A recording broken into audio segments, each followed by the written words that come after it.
orang kadang-kadang ketika melihat mobil bekas yang harganya, saya katakanlah ada kasus, ada mobil bekas tahun 2024 BU. Iya, BU. Orang baru beli terus jual. Daripada gue beli baru, mending gue beli second aja gitu loh.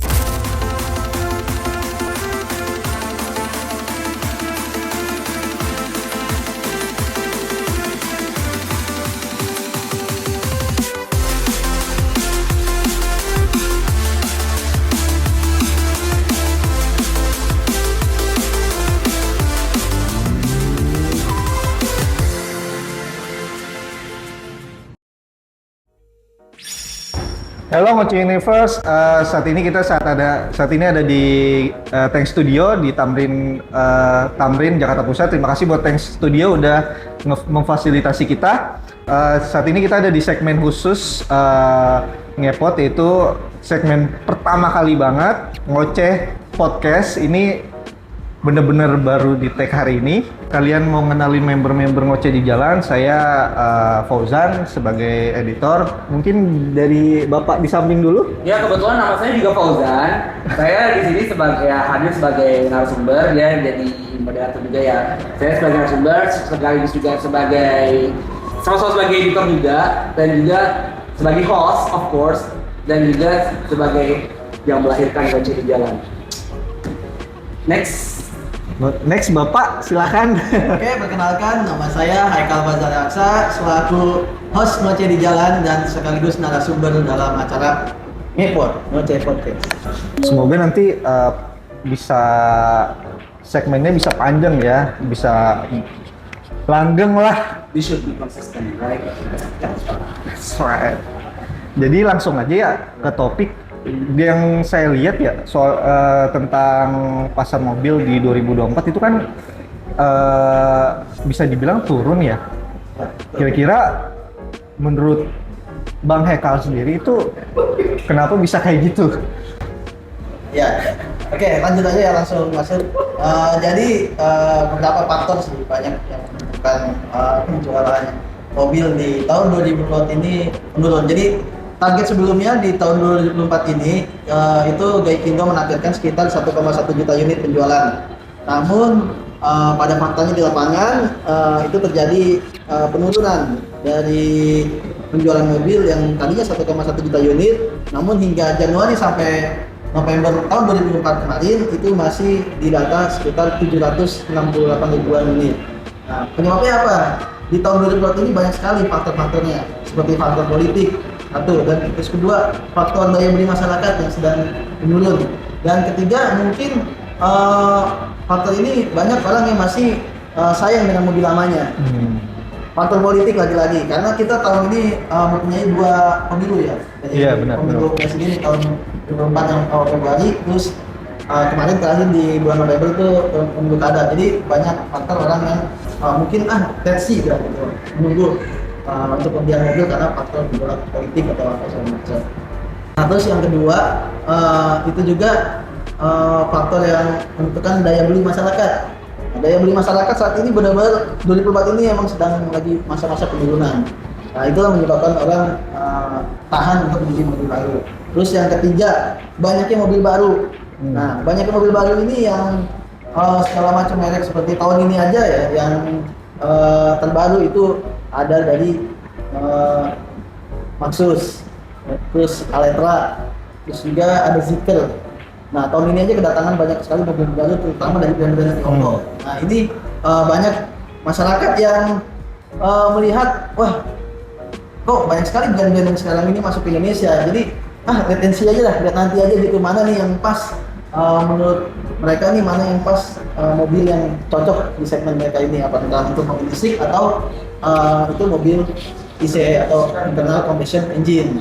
Nah, itu dia sih paling. Bentar. Internal combustion engine itu maksudnya biar orang awam tahu itu apa itu? Oh, itu bisa dijelasin? Mobil bensin. Oh, mobil bensin. Ya, mobil bensin itu meliputi mobil bensin itu sendiri, terus hybrid, PHEV. Nah, itu masih masuk ke dalam ICE. Oke,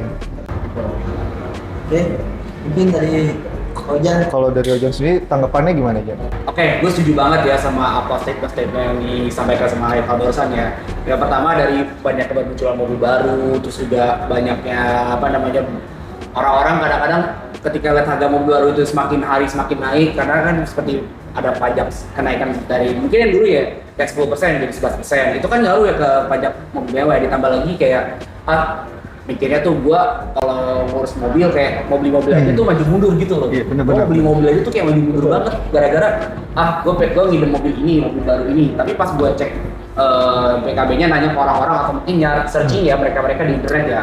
Zaman udah canggih. Mereka ngeliat kok pajak mobil A harganya 6 juta, sedangkan gaji bisa kadang gaji gue sekian. Gaji gue kayak saya gaji gue 9 juta kasarnya kan, gajinya 9 juta tapi pajak mobil aja 6 juta, belum cicilan apa segala macam.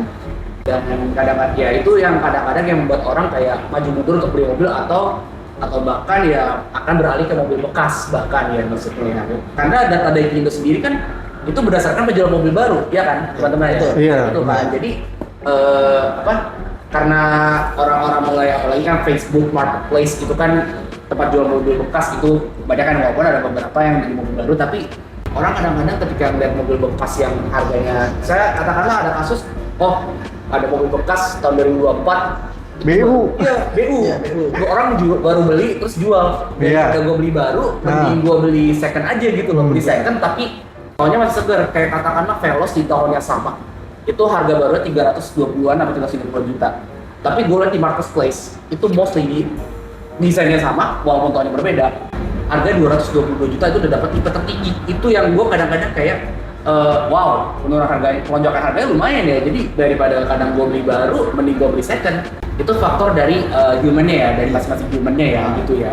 Terus juga kalau dari baik lagi politik ya betul. Politik. Jadi politik emang sangat berpengaruh ya terhadap penjualan mobil ya. Ya, seberpengaruh itu ya. Soalnya gue ngiranya bukan politik gitu. Jadi kayak daya beli masyarakat gitu emang lagi turun, ternyata seberpengaruh itu ya. Menurut gue tuh itu apa? Kalau menurut gue itu salah satu akarnya sih. Karena satu peraturan berubah aja yang imbas tuh ya puluhan brand di Indonesia dan sehingga berpengaruh ke calon-calon customer-nya ini. Ini yang menurut gue yang jadi concern, apalagi tambah lagi tahun 2025 akan ada rumor-rumor kenaikan pajak. Yang pasti diutamakan kenaikan pajak itu adalah PPNBM atau pajak-pajak barang-barang mewah yang otomatis harga-harga mobil yang di Indonesia ini otomatis melonjak. Banyak mungkin ya sales-sales yang ngomong ke gue kalau Kak, tutup tahun nih Kak, mau tutup tahun, mau habisin stok, cepet-cepetan Kak, karena harga tahun depan bakalan naik, gak bakal harus lagi. Jadi orang-orang mungkin tahun 2025 yang mau khawatirin adalah justru karena kenaikan pajak, kita kan nggak tahu ke depan mungkin income orang-orang bakal seperti apa, iya, benar. Atau tidak, kemajuan ekonominya atau gimana. Gue takutnya justru malah daya belinya either stagnan atau turun gitu. Tapi ya dengan harapannya, dengan mungkin ya gue punya hope di situ ada keringanan lah masa-masa yang akan datang walaupun akan ada kenaikan pajak ya. There must be some solution for it.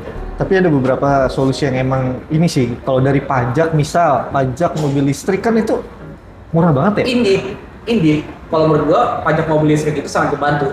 Tapi alangkah baiknya nih di tahun-tahun selanjutnya mungkin ada keringanan untuk mobil hybrid. Itu sebenarnya udah diberitakan ya kali ya? Iya, sudah ada. Di tahun 2005 nanti itu ada keringanan pajak bagi mobil hybrid sekitar 3% ya.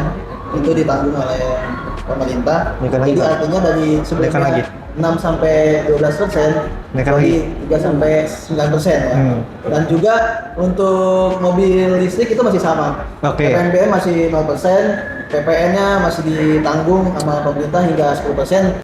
Jadi misalnya kenaikannya besok tahun depan itu 12%, mungkin pihak KTPM menanggung sebesar 2% ya. Karena kan sebelumnya 11%, jadi tanggungan hanya 1% dari pihak KTPM. Probably 2 to 3 ya, 2 ke 3 ya, gitu ya, 2 ke 3% ya. Walaupun 2-3% kan juga berasa lah ya. Maksudnya kayak untuk mobil dengan harga yang seperti itu gitu, lumayan berasa.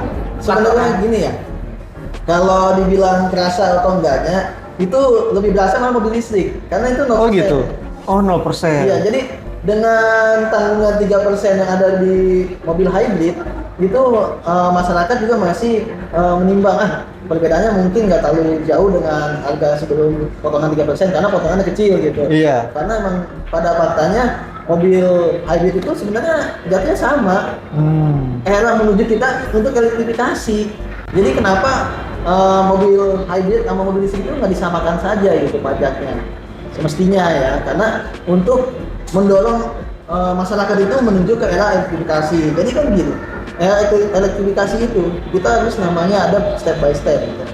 Semestinya ya. Jadi tadinya kita kebiasaan menggunakan mobil bensin. Iya. Nah, kalau misalnya kita terlalu jauh ke mobil BEV, ke baterai electric vehicle, itu kan tadinya kebiasaan kita ngisi bensin, tiba-tiba jadi charger yang cukup lama ya kan?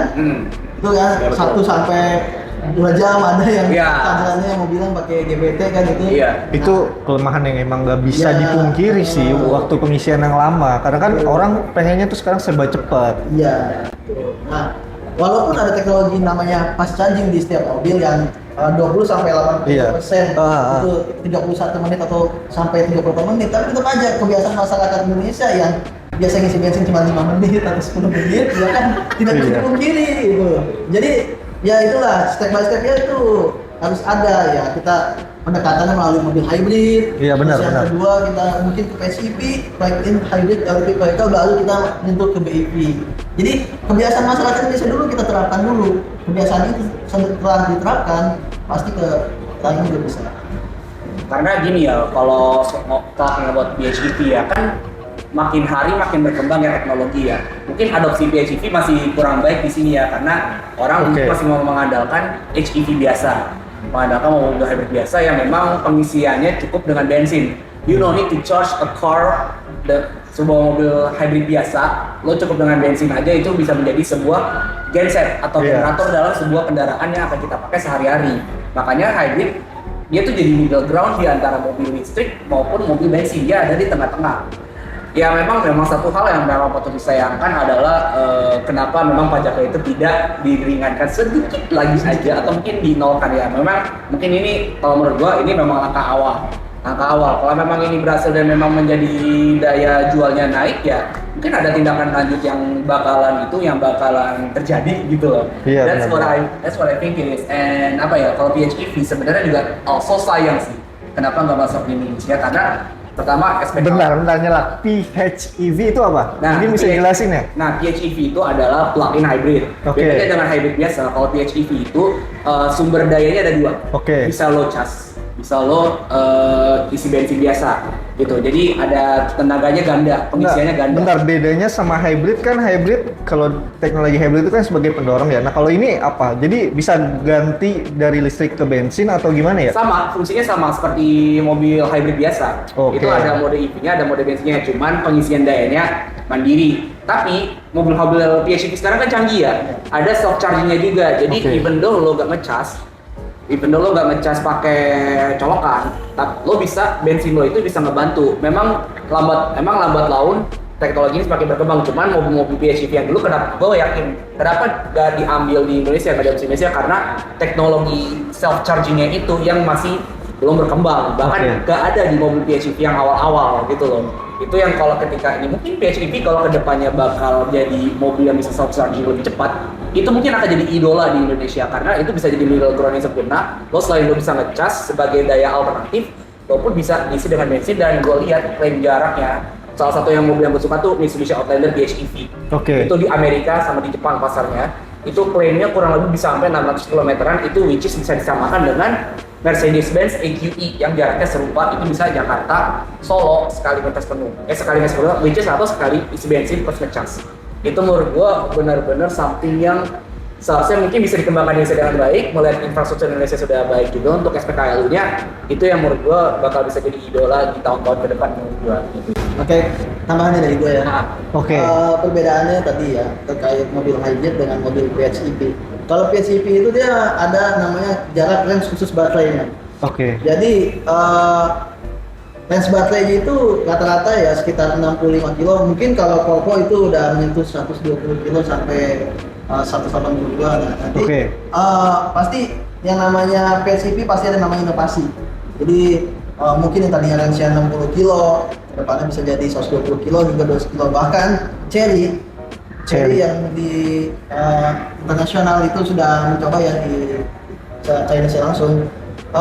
Itu dia udah bikin mobil PHEV dengan jarak hingga 2.300 km sekali isi bensin. 2.300 km. Benar-benar. That's insane. Untuk bensin plus dengan itu baterainya 2.300 kilo. Nah itu tadi, makanya perkembangan mobil hybrid, PHEV, mobil bensin itu sebenarnya banyak. Nah sayangnya kalau mobil baterai ada lagi untuk inovasi mobil baterai itu ada stagnan. Iya. Harus diakui karena kan bisa dibilang baterai itu perkembangannya nggak kayak teknologi pada umumnya gitu, lama gitu. Pelan. Iya.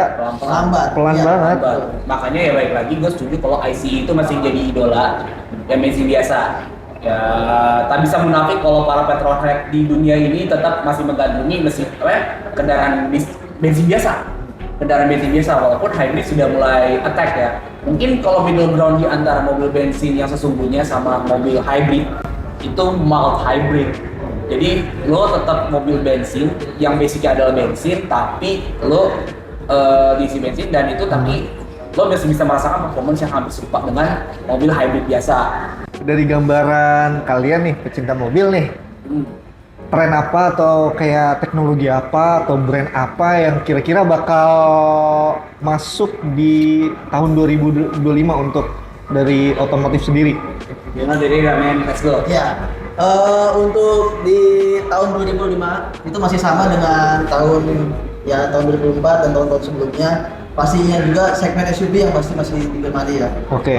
SUV dan MPV karena belakangan ini pasar lagi bergerak ke arah segmen-segmen SUV dan segmen-segmen MPV boxy dan kelas-kelas medium. Oke. Kenapa pasar ikut bergeser? Karena perkembangan otomotif di dunia pun sama. Oke. Makanya segmen sedan berubah jadi segmen MPV, berubah menjadi segmen SUV. Itu tadi karena pergerakan-pergerakan dan mungkin masyarakat menilai kalau bawa SUV itu gagah berwibawa gitu. Betul banget. Kalau lihat dari kultur Indonesia yang Iya. semakin Iya. sini makin kayak, wah saya mau gagah-gagahan. Juga gitu itu loh. yang di darat tuh. Iya. Misal mereka tuh Yang gede gagah. dek gagah ya kan. Jadi mungkin itu salah satunya dan juga ada alasannya karena daerahnya pegunungan, jalan yang dilalui masih rusak, atau aksesibilitas ke daerah rumahnya itu masih sulit lah dijangkau untuk mobil-mobil kayak MPV atau sedan. Jadi itulah kenapa SUV masih digemari. Dan di tahun 2025 pasti segmen SUV makin banyak menambah pasarnya. Baik Oke. brand Toyota maupun Jepang lainnya maupun brand Cina itu pasti masih ngincernya di segmen SUV karena itu tadi bentuk yang gagah, Oke. ground clearance yang tinggi dan mungkin menjadi alasan tersendiri orang memilih segmen SUV tadi. Ya, kalau menurut gua ya sepakat ya karena lambat laun dari tahun ke tahun ya dari tahun 90, 2000, 2010-an, 2020-an. Ya kalau zaman bapak-bapak kita mah pasti gayanya sedan ya. Sedan, benar Bokap banget. gue suka banget Accord. Dulu gue lahir di Honda Accord ya dan dulu Accord tuh rame banget. Dan itu mobil sedan tuh benar-benar banyak kalau lo nonton video-video zaman dulu. Karena gitu ya. gini gak sih kalau mobil sedan lebih ke maskulin gitu loh. Maskulin, iya. Maskulin, dewasa, terus kayak Iya, dan lebih kelihatan apa ya? Ya Wibawa. sportnya lebih kelihatan lah. Memang sampai sekarang sedan tuh masih kelihatan tapi hanya di sebagian kalangan orang-orang saja. Itu di tahun 90-an mungkin sampai early 2000 gitu ya. Terus tahun 2010-an lambat laun kan maksudnya kan penduduk Indonesia makin banyak. Sebenarnya MPV kan udah trending dari Toyota Kijang. Iya, Dari Toyota benar. Kijang kan dan dia leather frame mix kalau nggak salah mix atau leather frame lah. di awal tahun 2000-an ya? Awal tahun 2000 bahkan dari tahun 70-an mungkin Toyota Kijang juga udah jadi idola. Iya, Toyota itu Kijang udah di jadi- mana-mana tuh pasti. It's everywhere. Dari Iya. harga 17 juta sampai sekarang harganya 600 jutaan. Cuma tetap pada zaman itu segmen sedan masih diminatin karena kenyamanannya. Karena kenyamanannya, ya makanya kan banyak iklan zaman dulu kan yang bilang senyaman sedan. Iya. MPV senyaman sedan gitu kan. Itu pada nyatanya ya memang sedan yang dulu jadi idola. Oke. Tapi kan sekarang zaman mulai berubah. Yang tadinya pada ngikutin sedan, sekarang orang-orang brand-brand justru malah MPV di SUV kan lah. Jadi muncullah Xpander Cross, muncullah Stargazer X, Jadi muncullah sebenarnya ini ya MPV crossover ya. MPV crossover justru yang akhirnya menciptakan segmen LSUV. Oke. Padahal itu dalam bentuk MPV yang dirub, Iya. yang digagahkan gitu loh. Karena nyesuaiin ini juga kan Iya, kondisi jalan. Kondisi jalan. dan habit konsumen juga. Iya. Betul gitu ya. Mereka pengen something yang ya middle ground. Gue enggak, saya ya kelihatan lah dari orang Indo yang kiri kanannya aja gue seneng kayak ngeliatin ada mobil kok MPV tapi ground clearance-nya tuh tinggi, pada tinggi-tinggi banget, rata-rata 160 lebih, 170 cm, 170 mm gitu ya. Nah, sekarang we're talking about 2022 yang mulai zaman-zamannya pakai SUV yang duniawi. Kan tahun 2022 itu segmen yang paling famous adalah HRV dan kawan-kawannya, yaitu subcompact atau segmen B. Itu udah mulai rame kayak muncul lah rival-rivalnya kayak MG CS ya, ZS itu dia lagi dalam perdananya, terus muncul juga lawan-lawan yang lainnya yang banyak gitu kan. Pokoknya terus mulai muncul Yaris Cross juga di awal tahun 2023. Pokoknya tahun 2023 itu mulai orang-orang pada beralih ke SUV, tapi ukurannya cukup kecil. Ya, BSUV atau subcompact SUV, subcompact crossover SUV. Terus juga Race dan kawan-kawannya sama si RV juga waktu itu kan tahun 2021. Race itu kan emang Race dan Rocky itu kan pertama kali keluar tahun segitu. Dan itu dibarengin sama si RV. Sorry, bukan si RV. Apa? WRV.